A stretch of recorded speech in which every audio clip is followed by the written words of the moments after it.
ایک بادشاہ تھا، وہ پھولوں کی سیج پہ سویا کرتا تھا۔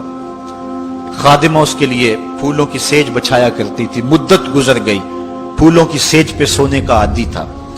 ایک دن خادمہ نے سوچا، لونڈی نے سوچا، روزانہ بادشاہ اس سیج پہ سوتا ہے، پتہ نہیں کیا لطف ہوگا۔ اس سیج کا لطف اٹھانے کے لیے وہ بھی لیٹ گئی۔ سیج تیار کرنے کے بعد ایک لمحے کے لیے کمر سیدھی کی تو سارے دن کی تھکی ہوئی تھی، آنکھ لگ گئی۔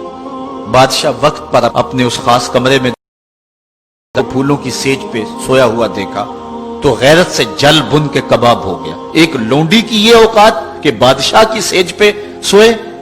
اس نے جلاد کو بلایا، کہا اس کو الٹا لٹکاؤ اور اتنا کی جان نکل جائے تاکہ باقی خدام کو پتا چل جائے کہ بادشاہوں کی سیجیں، ان کے بستر، ان کے گھر کتنے مقدس ہوا کرتے ہیں۔ لونڈی کو الٹا لٹکا دیا گیا اور جلاد ضرب پہ ضرب لگا رہا ہے، کوڑے پہ کوڑا مار رہا ہے۔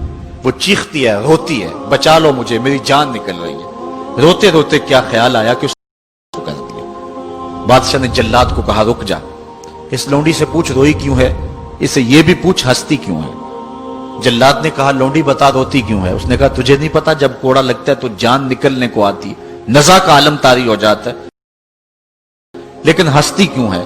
کہا ہنسی مجھے اس بات سے آئی ہے کہ چند لمحوں کے لیے سوئی ہوں، اتنی تکلیف کاٹ رہی ہوں، سوچا عمر بھر ہو گئی سوتے ہوئے، جس کو اس کا کیا بنے گا، جس کی زندگی بیت گئی اس سیج پہ سوتے ہوئے، اس کا کیا بنے گا۔ صاحبو، یہ دنیا پھولوں کی سیج نہ بنائیں، اس دنیا کو اللہ کی عبادت کے لیے گزاریں۔ سحری کے وقت اٹھ کے مصلے پہ کھڑا ہو کے رونا سیکھیں، اللہ کے حضور آئیں، رزق کی تلاش میں رازق کو بھول نہ جائیں۔ تم سمجھتے ہو دکان بند کر کے چلے گئے تو شاید میری آج کی سیل کم ہوگی۔ سیل دینے والا، رزق دینے والا، رزق کے دروازے کھولنے والا وہ رب ہے۔ جاؤ اس کے حضور، جاؤ سے مانگو۔ آج اس دنیا کے اندر آپ کہیں ملازمت کرتے ہیں، 8 گھنٹے کی ڈیوٹی دینا ہوتی ہے۔ ان 8 گھنٹوں کے اندر آپ کا مالک آپ کو بلائے، صرف 8 گھنٹوں میں ایک عارضی ملک آتا ہے تو آپ دوڑ کے جاتے ہیں کہ نہیں جاتے؟ آپ کے مہمان بھی آپ کے پاس بیٹھے ہوں اور آپ چائے بھی ان کو پلا رہے ہوں، لیکن باس بلا لے آپ کو اور وہ گھنٹی دے تو آپ بیل پہ سب کو چھوڑ کے بھاگتے ہیں کہ نہیں بھاگتے؟ مہمانوں سے بھی معذرت کرتے ہیں، مجھے باس نے بلایا، آپ دوڑتے جا رہے ہیں۔ یار ایک بلائے تو مہمانوں کو چھوڑ کے، چائے کو چھوڑ کے، مرغن غذاؤں کو چھوڑ کے، سب کو چھوڑ کے بھاگ جاتے ہیں، اور رب کا نمائندہ پکارے حی علی الصلاۃ اور حی علی الفلاح۔ جو بندہ اس کے حضور نہ جائے کتنا بڑا بد نصیب ہے، کتنی بد نصیب قدر ہے کہ جو اس کے حضور۔ لیکن یہ اللہ تعالیٰ جل شانہ کی رحمت کی عمومیت ہے۔ اگر آج 8 گھنٹے کے لیے آپ کہیں ڈیوٹی کرتے ہیں، وہ آپ کو آواز دے اور آپ نہ جائیں تو وہ آپ کی نوکری ختم کر دے گا، آپ کو سخت سرزنش اسی وقت کرے گا یا پھر آپ کو فارغ کر دے گا۔ اللہ شانہ اس کی نافرمانی پہ نافرمانی کرتے رہیں، کبھی اس نے رزق کے دروازے بند نہیں کیے، بلکہ جو نہیں مانتے ان کو اور زیادہ دے رہا ہے، کیونکہ ان کا حصہ صرف دنیا پہ ہی ہے نا، آخرت میں تو حصہ ہی کوئی نہیں ہے۔ بلکہ فرمایا اگر مسلمانوں کی دل جوئی کا لحاظ نہ ہو تو میں کافروں کے گھروں کی سیڑھیاں بھی سونے اور چاندی کی بنا دوں، چونکہ انہوں نے دنیا کو دیکھا ہے، آخرت ابھی دیکھی نہیں ہے، ورنہ جو ان کے لیے آخرت میں کوئی شے ان کے نزدیک حیثیت ہی نہ رکھے۔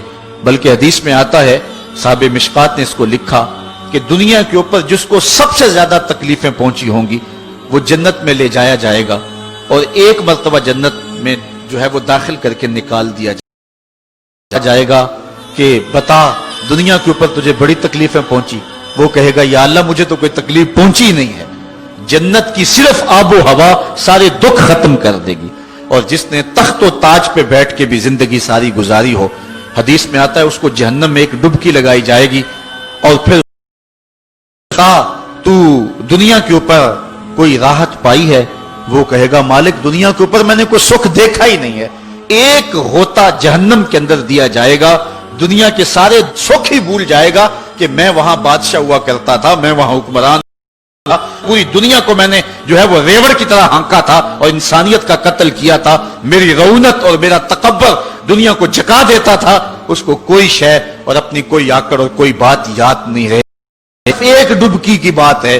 اور جس نے دکھ پہ دکھ کاٹے، غربت، تنہائی، دکھ، اذیت، مصائب، آلام، مشکلات، لیکن ایک بار جنت سے گزار کر کے جنت کی صرف آب و ہوا آئے گی تو اس کو کہا جائے گا بتا دنیا کے اوپر تجھے کوئی دکھ پہنچا؟ وہ کہے گا میرے رب دنیا پہ مجھے کوئی دکھ نہیں پہنچا.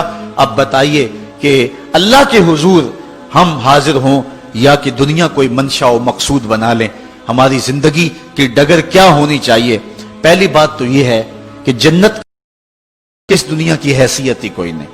اور دوسری بات اگر دنیا کے اوپر ہم عزتیں سرخرویاں جس کو ہم سمجھتے ہیں یہ سرخرویاں ہیں وہ پا بھی لیں تو وہ کتنا کو عرصہ ہے، پھر اس کا حساب بھی تو ہم نے دینا ہی دینا ہے. اس لیے ہم دیکھ لیں جتنا برداشت کرتے ہیں